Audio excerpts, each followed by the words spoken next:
Interest in encouraging voting among black and ethnic minority people here. Good to see you.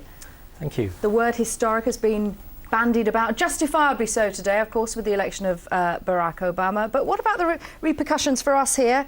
We're an awful long way from Washington, but what are the knock-on effects, do you think? I think history has been made today, and in a lot of ways, this is obviously going to contribute towards the attitudes and feelings of the black minority ethnic community to do with democracy. I think a lot of people feel disengaged from democracy at the moment, and this is going to be an uplift for the whole world, and especially for us in the UK who have such close ties with the United States of America. Why do you think young people from the black and ethnic communities do feel so disengaged?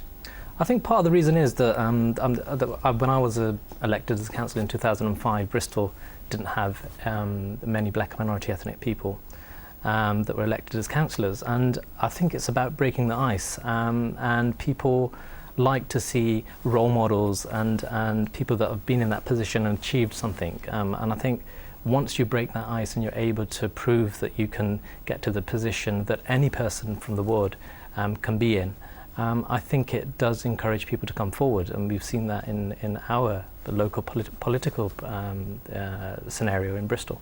And of course, you, as we said before, have got this responsibility, this special responsibility for encouraging young people to get engaged in politics. How are you now, over the next few months, because I suppose that's the time to strike, how are you going to use Obama's victory with what you do to encourage more youngsters to be interested in the process? I think at grassroots politics, especially with local democracy, what you see is when you go to the doorstep, people say, we're not accepted, or we can't make that difference. And I think this is the perfect example of how somebody can make the difference and can be in a position of power and can be representative of all communities, because we've seen throughout Obama's campaign that he wasn't reluctant in saying that I will be representing all communities and I do not stand for any one community.